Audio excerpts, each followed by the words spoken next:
Coventry City, the Sky Blues, a club that's over 140 years old. A club that got relegated in the 2001 season and haven't been back since. In this series, we'll look to prove this dude right and get the Sky Blues back to the Prem and win a few trophies along the way. They came close in 2022, finishing in 5th spot, but last season took a step backwards, and this season has started terribly. So who's the man for the job? Obviously, we're going to have to go with the Celtic man, Brendan Rodgers, who's leaving Celtic once again to take a shot in the English Football League. And we'll try to do something with this Coventry team, where I think is pretty good already, honestly. Not too many holes. I think there is just one position in particular that could be improved on, and that will be the only signing that we make in this summer window. We are going with the Freiburg keeper, youngster, 22 years old, got Noah Atebolu from Freiburg, and we'll see. I think it was a pretty good deal, and the game agrees. Getting him for 5.8 when I'm pretty sure that was his value. It may have been like 5 million, but getting him at 5.8 is huge. He'll go in the first team right away, and the best possible deal was 5.8, so we'll definitely be happy with that. So this is the team after the one move. We are going to take a quick look at our youth academy, and nothing too special right now, but Chadwick here stands out. Hopefully he can be something for us in the future. We have put a few players out on loan. Obviously, we had 5 keepers now, so that's on loan. Burrows is on loan. We have got Kai Andrews, who's gone out as well. Like all the youngsters here, guys that are like 18, 19, who probably won't see a lot of first team football. And then Bassett also. He's probably the most promising one. He's on loan to Burnley, so hopefully we don't come up against him this season. Getting into the highlights now, we're starting away at Stoke City FC Stadium, former the Britannia. And you know Stoke is always a tough spot to win games, and it proved to be the case here, as Brendan Rodgers was looking for his first win as Coventry coach, but there's a nice save by the Stoke keeper. Into the 80th minute, that would be our best chance of the game. The bench can't believe it. Brendan Rodgers can't believe it, but as a lot of Stoke games have finished in the past, it's 0-0. We are going to look to the CBS Arena for Brendan Rodgers to get his first win. The fans are pumped. The team's pumped. Hopefully we can get something, and we would in the form of a red card, as Rudoni is taken out. Not really clear shot on goal, but the ref seems to think it was, and Thornley is sent off for Oxford. So this is something we'll try to look to use, but it was actually Oxford who had the best chance early on in the second half, and it takes a big fingertip save onto the post by our new German keeper, and that would be absolutely massive, as it would be our right back getting down. Looks to make a cross, but he's absolutely taken out. I don't think I've ever seen a more clear pen than that. And then it would be our main man, Hadji Wright, steps up, puts that right in the top corner. No doubt about that. We have Brendan Rodgers' first goal for Coventry. We have his first lead. And with Oxford having a red card, I hope we can see this one out. And it would be lackluster play at the back from Oxford, that there's a turnover that leads to Hadji Wright in all alone on goal. He slots it past the keeper, making it 2-0 and sealing Brendan Rodgers' first win for Coventry City. Next up, we have the Canaries, always a tough opponent, been up and down at the Premier League's past few years.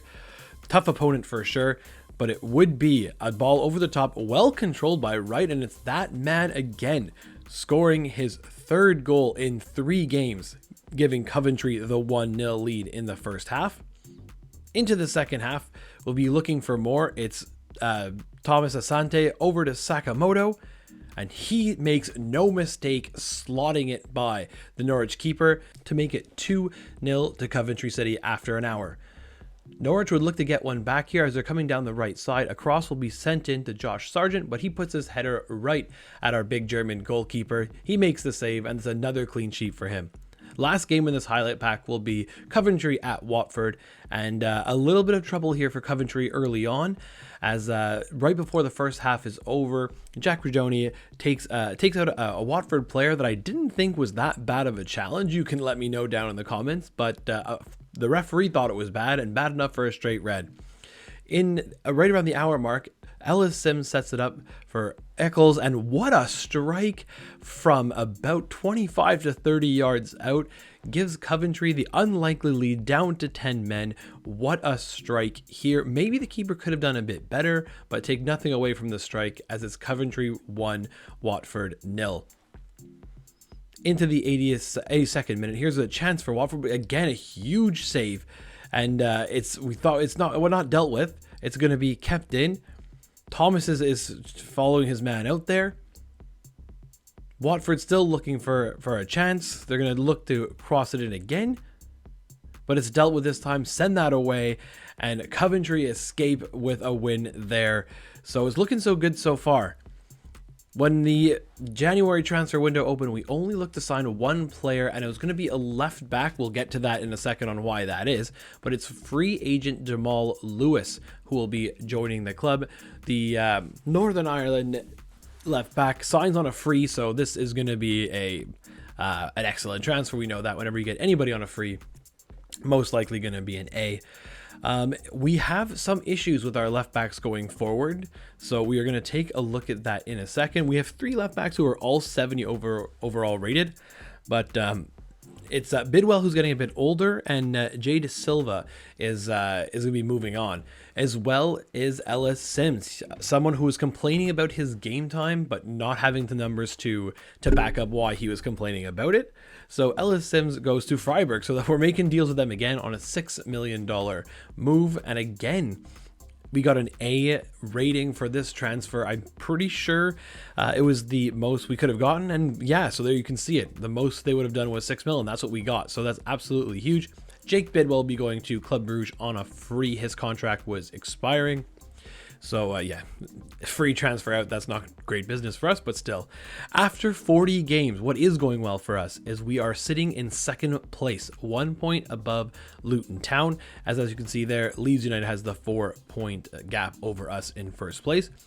As it sits right now, it'd be disastrous if we didn't make at least the playoffs. So that is something we'll be striving for, to at least be in the playoffs.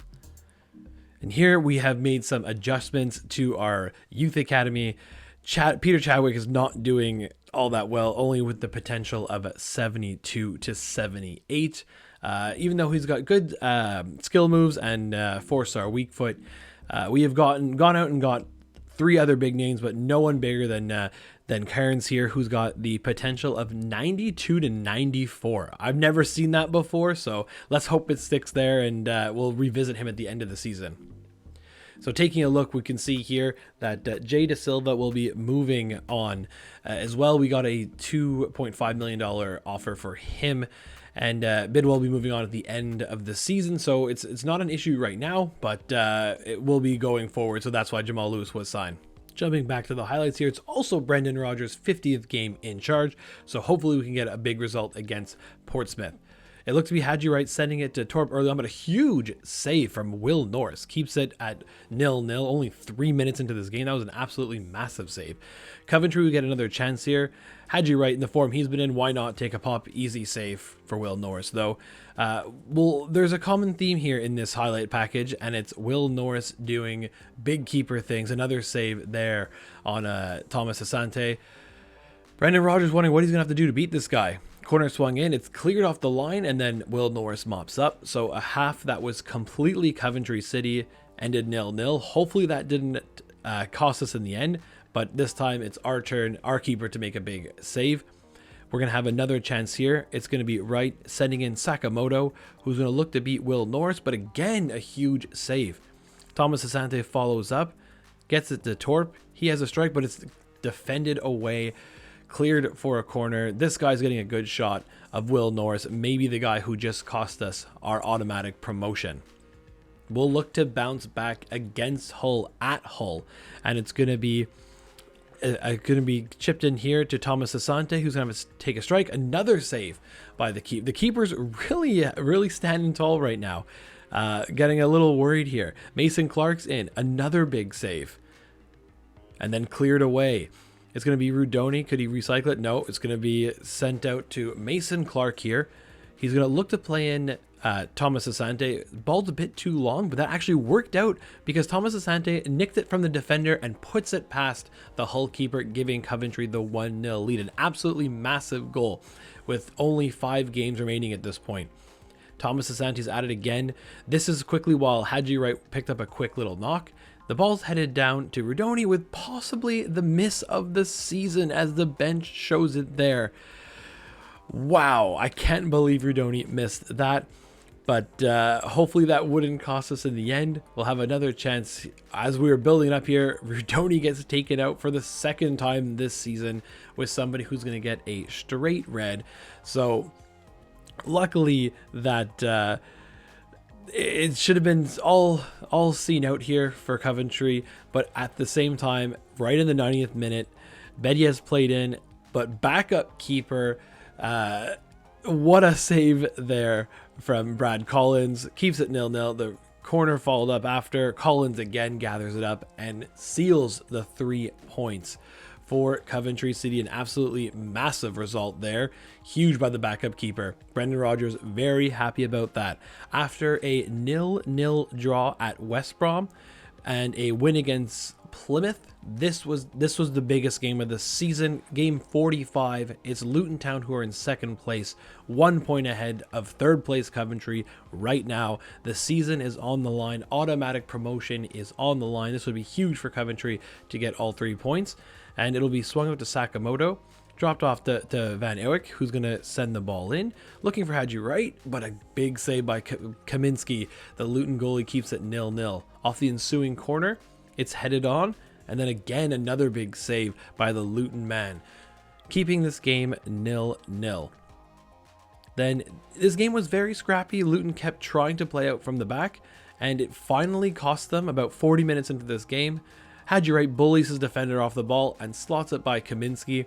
A big error from Luton there, who tried to be playing out from the back all game long, and it cost them right before the first half ended. Into the second half, it's going to be Sakamoto, who's going to, again, loses the ball, but then Haji Wright wins it again, and Rudoni again squandering a big chance. But thankfully, again, it wouldn't cost Coventry as they pick up a huge win against Luton Town, putting them in second place going into the final day of the season. Coventry City were tied with Leeds United on points and 2 points back, 2 points ahead of Luton Town. With a draw here, we didn't guarantee automatic promotion because Luton Town did have the better goal differential in this scenario. So 3 points here were vital to at least gain automatic promotion, and depending on how Leeds did on the final match day of the season, it could even mean the title for Coventry City. Brendan Rodgers believed in his team, knew he had a good team, and early on in this one, the high press again is going to pay off as Haji Wright's going to get this ball in. He's going to turn, he's going to fire, he's going to make it 1-0 Coventry City against Middlesbrough. The absolute dream start for Brendan Rodgers and his men. Unfortunately, it wouldn't last too long, as in the 25th minute, Latte Lavi played through, and he absolutely fires this ball past the Coventry City keeper. And he's not playing around. Middlesbrough are going for the... Middlesbrough were in a chance for the playoffs at this point as well, so I think this was a big game for them at the same time. And then, interesting decision here from the referee with only 1 added minute. Middlesbrough pushing forward and have a good chance, but a big save by the keeper with 48 minutes on the clock. So I guess EA hasn't fixed that. But anyways, it's okay. It's 1-1 going to the second half. There's a chance here for Coventry. Goalie does well initially to come and claim this, but then I don't know what he's doing with his distribution, but we'll take it. As Haji Wright gets this ball, he plays it into Sakamoto, and Sakamoto does the rest. What a finish. It's 2-1 Coventry in the 55th. An absolutely massive goal from the little winger. Sakamoto popped up multiple times this year, and that is probably the most important one. Corner kick for Luton Town. It's headed over. We got to get this ball out. It's scrambled. It's disgusting. It's still in play. It's Luton Town again. It's going to be blocked by Latibaudière. Huge play from the Jamaican center back, and that would be absolutely huge as Hadji Wright would get this ball. Big save by the keeper, but it's gonna, again, Luton Town not clearing their lines well, and great pressing by Jay De Silva, who just came on not once but twice. He looks to seal the deal, but again, a huge save. But then here's some luck as the clearance goes off Jay De Silva and right to the main man, Sakamoto, who puts it away for a 3-1 lead and sealing automatic promotion for Coventry City. But we're going to wait here. The CBS Arena is reacting like it looks like we have won the championship, and I think by the reaction of the players, there'll be a trophy waiting for us here at the CBS Arena. Or they just could be celebrating automatic promotion. I could look really stupid right now, but at the same time, this is a good reaction to at least going back to the Premier League. We should be finding out pretty soon, I think. There's no trophy, so maybe it is just automatic promotion, which in any case that was the goal for this season, and we attained it with that huge win over Middlesbrough. Oh no, okay, there we go. Oh, and the trophy is floating. Did I see that properly? It looks like the trophy. Yeah, okay, so we have a Magic EFL Championship trophy here waiting for our captain Bobby Thomas to come on stage and just grab that thing that is just literally floating there. All right, okay, well, Bobby Thomas has the magic powers to hold it, so that's great. Brendan Rodgers has led Coventry City not just to the EFL Championship League title, but he's bringing Coventry City back to the Premier League after 20 plus years.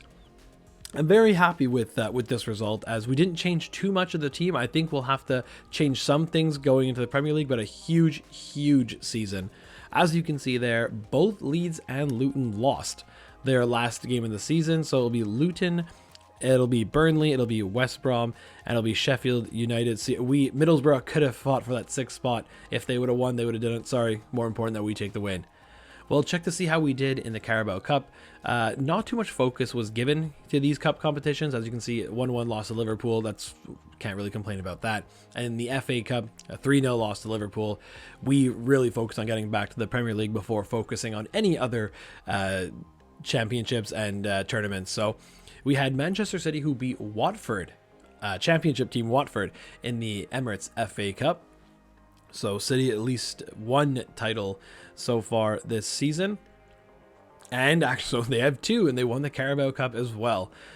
In the Europa Champions League, it's going to be PSG versus Lombardia. I think that's in the non-licensed Inter Milan. Good luck to them. We got FC Porto taking on Tottenham. Tottenham has a chance to win a title, and it's Fiorentina versus LASK. Hopefully I'm saying that properly. We had Adebayo with 26 goals leading the way. We had Hadji Wright with a great season at 19. Probably our player this season. If not, maybe Sakamoto, maybe the right back. We'll take a look at that. Adebayo again with 4th in the league in assists, so good for him. A great season. He probably has to win player of the season. And Adubolu, easy for me to say, leading the way with 17 clean sheets. That is a absolutely phenomenal number. The defense was really great in this season. We hope we can continue that in the Premier League. Going back to our youth academy here, as you can see, Kearns has kept his 92 to 94 potential after a few months. So I don't think this is going to be moving anywhere. So this is definitely the guy to keep an eye on moving forward. I mean, he is only 14. He's very small, so hopefully he can grow. But still, we're looking at this guy as the focus. So looking at our first team, Adebolu grew 70 up to 76. Overall, we have got Latibaudiere, who grew up to 72. We have Thomas, who went to 72. We have the captain. What a great season he had. And then maybe actually this guy Van Eyck might be the player of the season. In game, he is one of the best to have. Like, he is non-stop running. His pace is great. I love using this guy. He's the last person I'm going to be selling in this series. We'll check some stats here. Sakamoto with a great season as well. Mason Clark, Thomas Asante helped out. Ridoni should have had more goals. Let's just call it what that is. And Ben Sheaf with the most assists with 8. So great first season. We're going back to the Premier League. If you enjoyed this video, please consider leaving a like and subscribing to the channel. That helps out so much. Leave a comment down below of who you want to see be signed to Coventry City in their first season back in the Premier League. And as always, guys, thanks for watching.